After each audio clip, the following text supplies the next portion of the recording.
বিরতির পর স্বাগত। দিল্লির পর এবার মহারাষ্ট্র থেকেও গ্রেফতার বাংলাদেশ অনুপ্রবেশকারী। 17 জন বাংলাদেশি অনুপ্রবেশকারীকে গ্রেফতার করলো পুলিশ। জাল নথি নিয়েই তারা ভারতে প্রবেশ করেছে। বাংলাদেশ অনুপ্রবেশকারীদের এবার জিজ্ঞাসাবাদ চলছে। 17 জন তারা ভারতে প্রবেশ করেছে বেআইনি ভাবে। তবে আরো কারা কারা তাদের সাথে ছিল এবং কিভাবে তারা ভারতে প্রবেশ করেছে এবং মহারাষ্ট্রে গেল, সেই বিষয়টা নিয়ে পুলিশ আধিকারিক কিন্তু এবার তদন্ত শুরু করেছে। তবে এই অনুপ্রবেশ কতটা মাথা চাড়া দিয়ে উঠেছে বর্তমানে, বিস্তারিত জানবো। টেলিফোন লাইনে যুক্ত হয়ে গেছে প্রতিনিধি সম্রাট চৌধুরী। সম্রাটদা, আমরা দিল্লিতে দেখেছি, এবার মহারাষ্ট্রেও বহু অনুপ্রবেশকারীদের এবার গ্রেফতার করা হচ্ছে, চিহ্নিত করা হচ্ছে। এই যে অনুপ্রবেশ বাড়ছে, কতটা ভয়ানক, বা এই যে বিভিন্ন সীমান্তবর্তী এলাকাগুলি, সেই সীমান্তবর্তী এলাকাগুলিতে কতটা নিরাপত্তা রয়েছে, কি বলবে?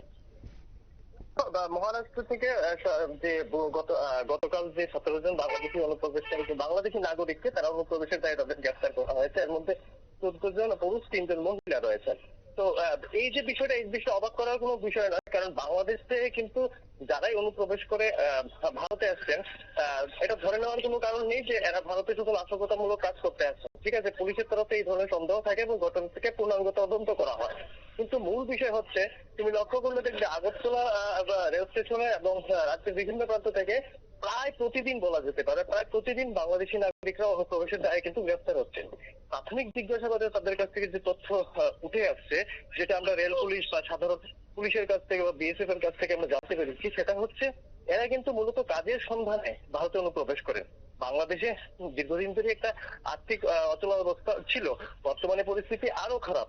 সেই জায়গায় কিন্তু মূলত রুটি রোজগারের ধান্দায় কিন্তু ওরা ত্রিপুরা, পশ্চিমবঙ্গ, আসাম, এইসব যে পার্শ্ববর্তী রাজ্যগুলি আছে তাদের সীমানা টপকে ভারতের বিভিন্ন বড় শহরে, মূলত মুম্বাই, দিল্লি, বেশ কিছু অংশ রয়েছে কলকাতার, এবং আরেকটি বিশেষ শহর হচ্ছে পুনে এবং ব্যাঙ্গালোর। এই দুটি শহরে কিন্তু তাদের যাওয়ার উদ্দেশ্য থাকে। সেখানে তারা খুবই অদক্ষ শ্রমিক হিসাবে কিন্তু সাধারণ কাজকর্ম করে জীবনযাপন করেন। তো সেই জায়গায় কিন্তু এই যে বিষয়টি তেমন গুরুত্ব পাওয়ার কথা না। তবে হ্যাঁ, যেহেতু মহারাষ্ট্র অ্যান্টি টেরোরিজম স্কোয়াড তাদের গ্রেফতার করেছেন, তাদের কিন্তু এবার সেইভাবে ভারত বিরোধী কোনো তাদের মধ্যে কোনো ধরনের চক্রান্ত রয়েছে কিনা সেই বিষয়টিকে সামনে রেখে কিন্তু ঘটনা তদন্ত হবে এবং আগামী দিনে বিষয়টি স্পষ্ট হবে। এরকমটা না যে এরা এখনো সন্দেহের বাইরে।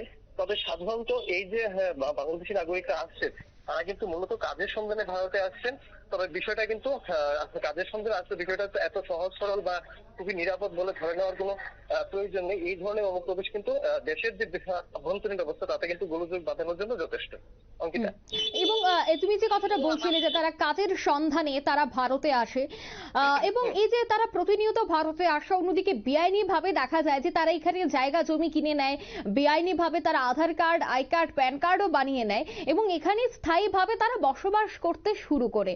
একদিকে অবশ্যই বাংলাদেশে একটা আর্থিক সংকট রয়েছে, ঠিক তেমনি ভারতেও যে একটা বেকার সমস্যা রয়েছে, সেটা কিন্তু আমরা প্রায় প্রতিনিয়তই বিভিন্ন অভিযোগ আকারে পেয়ে থাকি। তাই সেক্ষেত্রে বাংলাদেশ থেকে যদি প্রতিনিয়ত মানুষ এসে এখানে স্থায়ীভাবে বসবাস করতে শুরু করে, রোজগারের খাতিরেই হোক, তবে সেক্ষেত্রে ভারতেও কি একটা অর্থনৈতিক দিক থেকে একটা চাপ সৃষ্টি হবে না, কি মনে করছো? না না, দেখো, আমি নিঃসন্দেহে বলছি এই নিয়ে যে ভারতে কোনো সমস্যা হবে না সেটা নয়। নিঃসন্দেহে অনুপ্রবেশ একটি মারাত্মক রকম সমস্যা।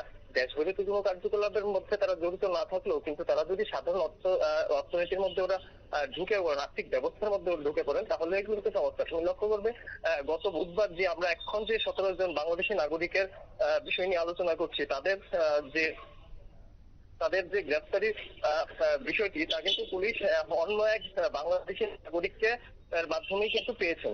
দেখা যাচ্ছে যে মুম্বাই থেকে এর আগেও এক ব্যক্তিকে গ্রেফতার করা হয়েছিল, 51 বছরের।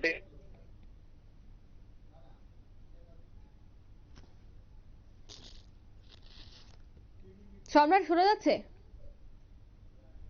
না।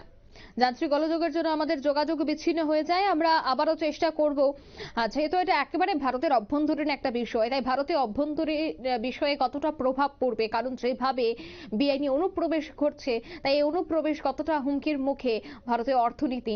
অন্যদিকে কিভাবে তারা বিভিন্ন জায়গায় এই ধরনের নথিপত্রগুলি জাল করছে, সেই বিষয়টাও কিন্তু বারবার উঠে আসছে।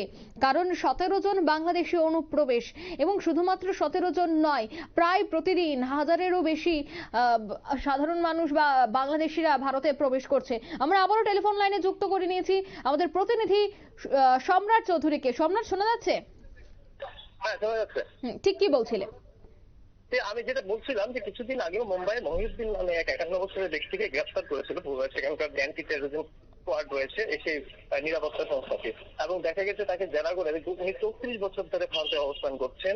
তার কাছে রীতিমতো ভারতীয় নাগরিক হিসেবে যত ধরনের নথিপত্র, প্যান কার্ড, আধার কার্ড থেকে শুরু করে ভোটার আই কার্ড, যাবতীয় যেসব নথিপত্র রয়েছে সবগুলি কিন্তু তার কাছে যথাযথভাবে রয়েছে, যেমনটা ধরো একজন সাধারণ ভারতীয় নাগরিক আমার বা তোমার মতো নাগরিকের কাছে থাকে।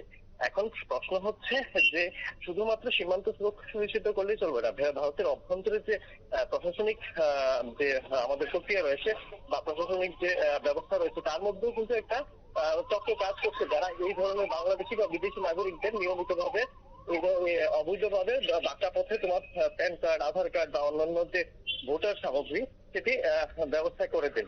তার মধ্যে একটি গুরুত্বপূর্ণ নথি হচ্ছে তোমার ইলেকট্রিসিটি বিল। আমরা কিন্তু বিভিন্ন যে অনুপ্রবেশকারীরা ধরা পড়ছে এইসব ঘটনা তদন্তে দেখা গেছে প্রাথমিকভাবে কিন্তু তারা শুধুমাত্র এই ইলেকট্রিসিটি বিল যে নথিটি আছে সেই নথিটিকে গ্রহণ করা, মানে ব্যবস্থা করা, ওই ধরনের একটি নথি সংগ্রহ করার চিন্তা করে থাকেন। এরপর কিন্তু এই ইলেকট্রিসিটি বিলের উপর ভিত্তি করে কিন্তু যাবতীয় যত সব নথিপত্র রয়েছে সেগুলি কিন্তু সাজিয়ে তোলা হয়, এবং এটা একটা বিশাল চক্র। দেশের বিভিন্ন রাজ্যে সরকারি নথিগুলিতে এই ধরনের চক্র সক্রিয় রয়েছে, এবং তাতে কিন্তু দেশের নিরাপত্তা অনেক বেশি ক্ষতিগ্রস্ত। অঙ্কিতা, ধন্যবাদ সম্রাট। অর্থাৎ দিল্লির পর কিন্তু এবার মহারাষ্ট্রেও দেখা যাচ্ছে অনুপ্রবেশকারী 17 জন বাংলাদেশি অনুপ্রবেশকারীকে ইতিমধ্যে চিহ্নিত করা হয়েছে, এবং তারা বেআইনি ভাবে ভারতে প্রবেশ করছে। অন্যদিকে ভারতের সীমান্তে প্রহরার দায়িত্বে রয়েছে বিএসএফ, বর্ডার সিকিউরিটি ফোর্স। আর সেই বর্ডার সিকিউরিটি ফোর্স দায়িত্বে থাকার পরেও কিভাবে অনুপ্রবেশ ঘটছে তা নিয়েও একাধিক প্রশ্ন। তবে কি নগদ নারায়ণের বিনিময়ে সবটা ম্যানেজ হয়ে যাচ্ছে, নাকি ভৌগোলিক কিছু বিষয় রয়েছে? প্রত্যেকটা বিষয় কিন্তু এবার নখদর্পণে রাখছে স্বরাষ্ট্র দপ্তর, কারণ স্বরাষ্ট্র দপ্তর ইতিমধ্যেই বিভিন্ন বর্ডার এলাকা সিল করে দেওয়ার জন্য কড়া ব্যবস্থা গ্রহণ করেছে। অন্যদিকে বার্তা রয়েছে যে বর্ডার এলাকায় যেন নিরাপত্তা আঁটো সাঁটো রাখা হয়। নিয়ে নিচ্ছে এই মুহূর্তে ছোট্ট একটি বিজ্ঞাপন বিরতি, সঙ্গে থাকুন।